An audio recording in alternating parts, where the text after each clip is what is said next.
News కు స్వాగతం. ముందుగా హెడ్లైన్స్. నేను కూడా శీష్ మహల్ కట్టగలను, క్రేజీపై మోదీ చురుకలు. పీఎం మోదీ.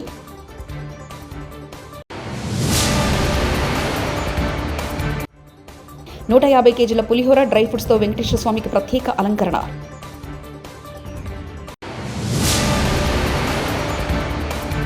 రైతు భరోసా పంట సాగు చేసిన భూమికే ఇస్తామని లంగా మాటలు మాట్లాడుతున్నారు కేటీఆర్.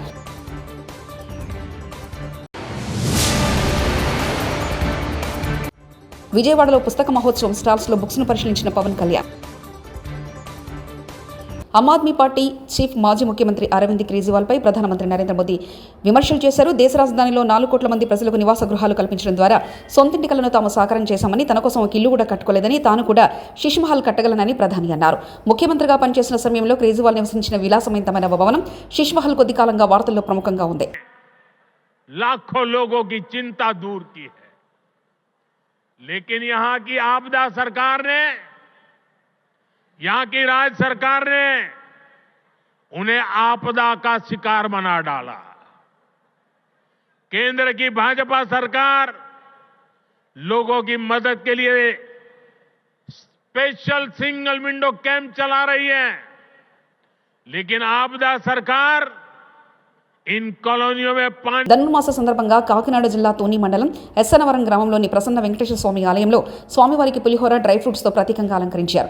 సుమారు 150 కేజీల పులిహోరతో స్వామివారికి తిరువొప్పాడ సేవను శాస్త్రోక్తంగా నిర్వహించారు. అధిక సంఖ్యలో భక్తులు హాజరై స్వామివారిని దర్శించుకున్నారు.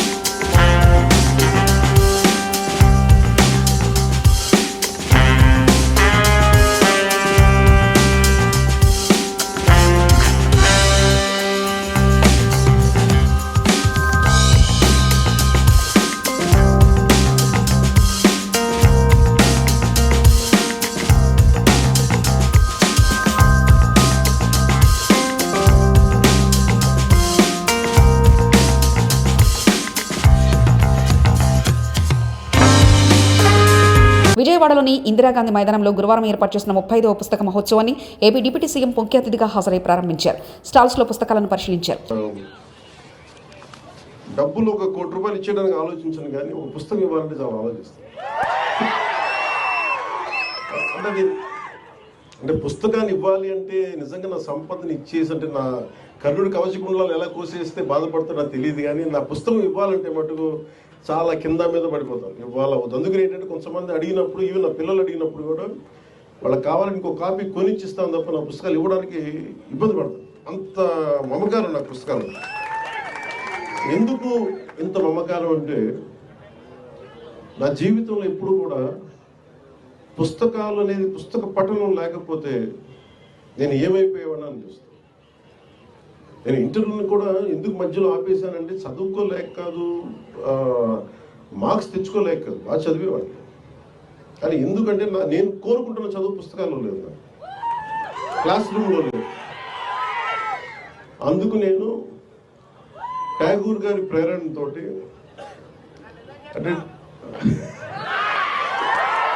రవీంద్రనాథ్ ట్యాగూర్ స్కూల్కి వెళ్ళకుండా ఇంట్లోనే కూర్చొని నేర్చుకున్నారంటే, అది నేను కూడా ప్రేరణ తీసుకొని ఆయనలాగే చెట్లు చేమలు మొక్కలు చూస్తాం. మా దగ్గరికి అంత లగ్జరీ లేదు, పెద్ద ఉద్యానవనాలు లేవు.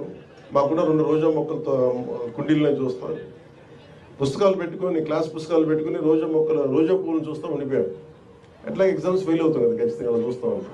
విజయవాడ పడమటలో గణపతి సచ్చిదానంద స్వామి ఆశ్రమంలో ముఖ్యమంత్రి నారా చంద్రబాబు నాయుడు, గణపతి సచ్చిదానంద స్వామి ఆశ్రమంలో ముఖ్యమంత్రి నారా చంద్రబాబు నాయుడు ప్రసంగించారు. గౌరవనీయులు పూజ్యులు శ్రీ దత్త విజయానంద తీర్థ స్వామీజీ, ఈ సమావేశానికి విచ్చేసిన భక్తులందరికీ పేరు పేరున మనస్ఫూర్తిగా నమస్కారాలు, అభినందనలు.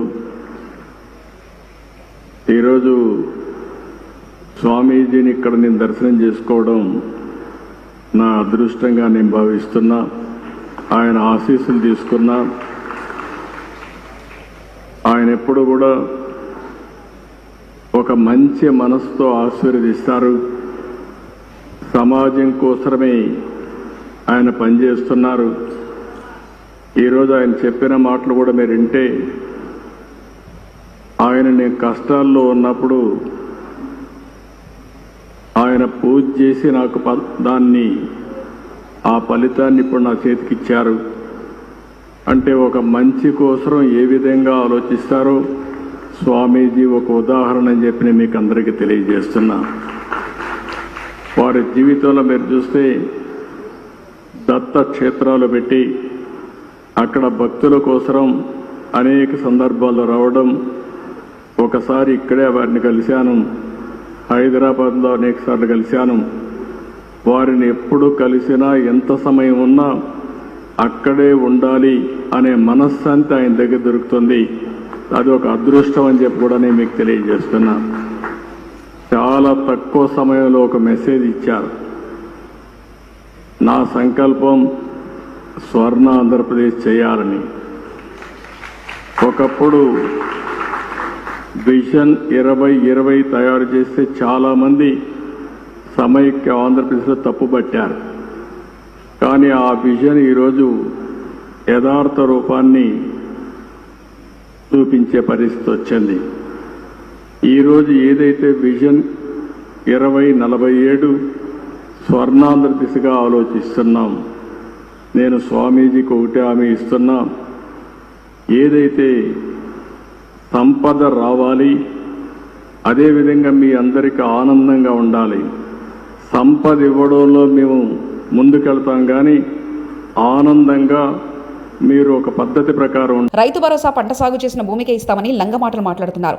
పత్తి పంట, కంది పంట, మిర్చి పంట, చెరుకు పంటలు పండించే రైతులు సంవత్సరానికి ఒకటే పంట పండిస్తారు. పోడు రైతులు సంవత్సరానికి ఒకటే పంట పండిస్తారు. పామాయిల్, మామిడి, బత్తాయి, నిమ్మ తోటలన్నీ ఒకటే పంట కిందికి లెక్క కడుతున్నారు. వానాకాలం పంట 1.5 ఎకరాల్లో పెడితే యాసంగిలో దాంట్లో సగం ఎకరాల్లో పంట సాగు అవుద్ది.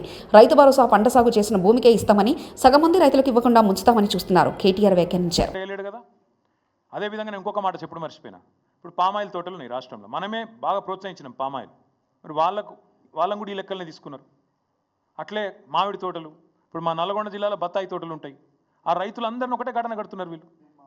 నిమ్మ, బత్తాయి, మామిడి, దానిమ్మ ఒకటి కాదు, హార్టికల్చర్ పంటలన్నింటినీ కూడా వీళ్ళు లెక్కేంది. దానికి రెండింటికి ఎట్లు ఇస్తారు మీరు? ఒకటే పంటకి ఇవ్వాలి కదా. పత్తి రైతుకు ఒకటేసారి ఇవ్వాలి కదా, సాగు ఒకటేసారి చేసిండు కదా. కంది రైతు ఒకటేసారి చేసిండు కదా. మిర్చి రైతు ఒకటే పంట పండించిండు కదా సంవత్సరంలో.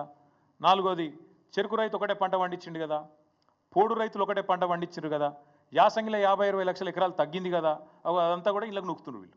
అంటే ఎంత లంగలో దీన్ని బట్టి మీరు అర్థం చేసుకోవచ్చు. వీళ్ళు వాళ్ళ యొక్క నిజాయితీ, వాళ్ళ యొక్క బుద్ధి ఎంత వక్రంగా ఉన్నదో దీన్ని బట్టి మనం అర్థం చేసుకోవచ్చు. స్కూళ్ళల్లో ప్రమాణ పత్రం ఇవ్వాలి, ఇస్తేనే మేము మీకు పైసలు ఇస్తాం. మేము అందుకే అంటున్నాం. ఆనాడు కేసీఆర్ గారేమో రైతును శాసించే స్థాయికి తీసుకొచ్చిండు. రైతు శాసించాలే, ప్రభుత్వ అధికారులను కానీ, వ్యవసాయ శాఖను కానీ, రెవెన్యూ శాఖను కానీ రైతు శాసించేటట్టు ఉండాలని కేసీఆర్ గారు కలలు కన్నారు. వీళ్ళేమో రైతు యాచించాలే, రైతు అడుక్కోవాలి, రైతును బిచ్చగాని చేయాలి, రైతు అధికారుల ముందు సాగిలపడాలి అన్నట్టుగా వీళ్ళ వ్యవహారం ఉన్నది. ఎంత కారణం అంటే ఎలక్షన్లకు ముందు ధర పడిపోయిందని టమాటా పంటకు నిప్పిపెట్టిన రైతులు. మెదక్, శివంపేట మండలం నవాపేటలో టమాటా పంటకు దగ్ధం చేసిన రైతులు టమాటా సాగులో నష్టాలు రావడంతో పొలంలోనే పంటకు నిప్పంటించారు రైతులు.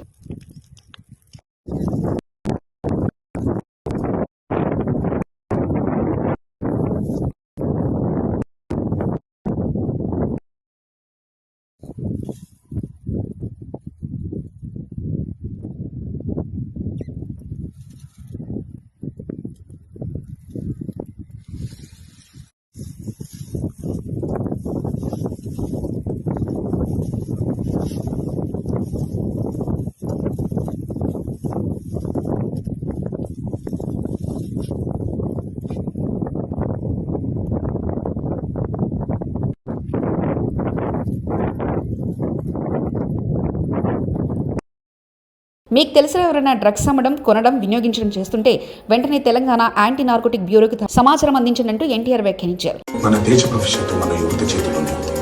కానీ కొంతమంది తాత్కాలిక ఆనందం కోసం, క్షణికమైన ఒత్తిడి నుండి బయటపడటం కోసం సహచరుల ప్రభావం వల్ల స్టైళ్లను, మాదక ద్రవ్యాల పట్ల ఆకర్షితులు కావడం చాలా బాధాకరం. జీవితం అన్నిటికంటే విలువైనది. రండి, నాతో చేతులు కలపండి.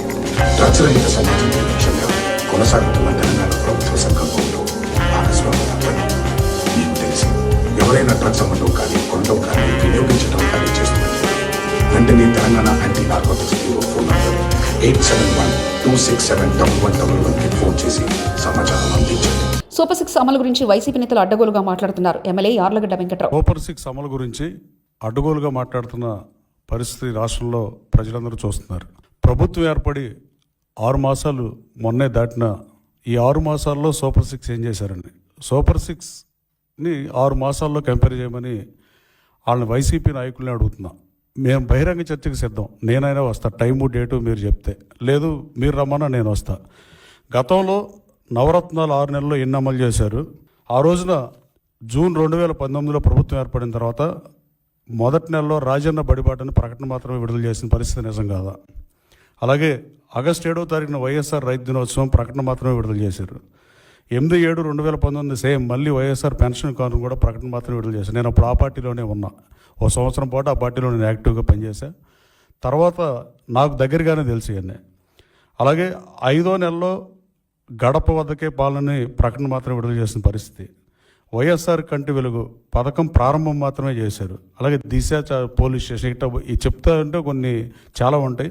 ఇది రాజకీయ విమర్శ కదండి, దీని వాస్తవాలు మాట్లాడాలి. రాజకీయ నాయకులు my word against your word లాగా మాట్లాడుకోవడం వల్ల ఈ రాష్ట్ర ప్రజలకు ఒరిగేందేమీ లేదు. నిజాలు మాట్లాడటం వల్ల నిజాలు నిగ్గు తేల్చేలా ఉండి చర్చ చేస్తే పరిష్కారాలు లభిస్తాయి. దేనికైనా ప్రజాస్వామ్యంలో ఏ సమస్యనైనా చర్చల ద్వారానే పరిష్కారం అవుతాయి. అలాగే తర్వాత వైఎస్ఆర్ నవోదయం అని అక్టోబర్లో 17వ తారీఖున పథకం ప్రారంభం మాత్రమే అయింది, కానీ నిజంగా జరగని పరిస్థితి. అలాగే 6వ నెలలో వైఎస్ఆర్ ఆరోగ్యశ్రీ ప్రకటిస్తే 6 నెలల తర్వాత ప్రారంభించిన పరిస్థితి. కేవలం అగ్రిగోల్డ్ బాధితులు కూడా టీడీపీ హయాంలో జరిగిందని మీరు విమర్శలు చేసి 8/11/2019 అది కూడా మాట్లాడిన పరిస్థితి. కానీ మీరు చేసింది ఏంటంటే, గత ప్రభుత్వం వైఎస్ఆర్ కాంగ్రెస్ పార్టీ అధికారంలో ఉన్నప్పుడు 250 రూపాయలు పెన్షన్ని ఫస్ట్ 6 మంత్స్లో పెంచారు. ఆటో డ్రైవర్లకి 10,000 రూపాయలు ఇచ్చిన మాట వాస్తవం.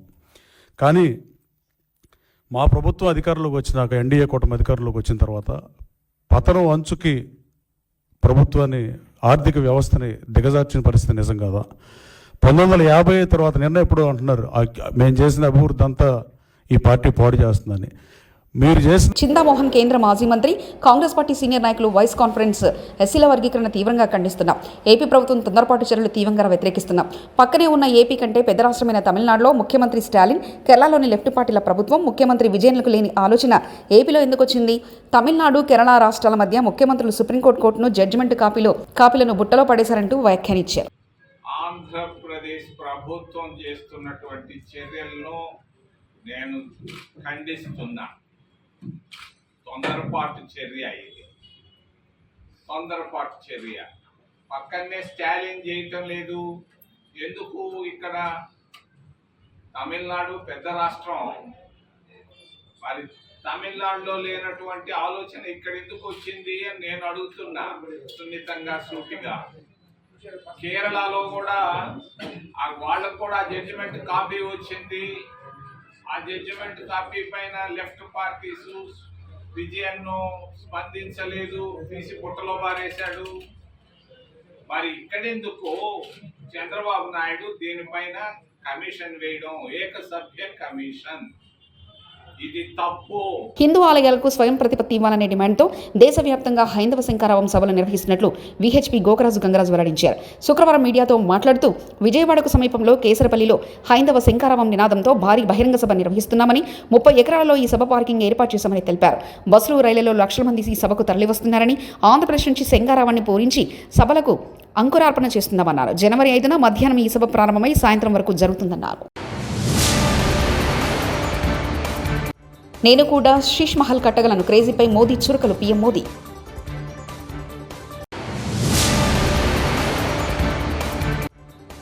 150 కేజీల పులిహోర, డ్రై ఫ్రూట్స్తో వెంకటేశ్వర స్వామికి ప్రత్యేక అలంకరణ.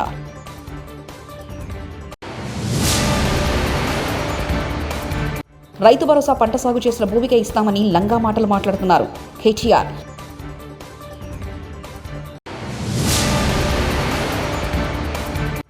విజయవాడలో పుస్తక మహోత్సవం స్టాల్స్లో బుక్స్ను పరిశీలించిన పవన్ కళ్యాణ్.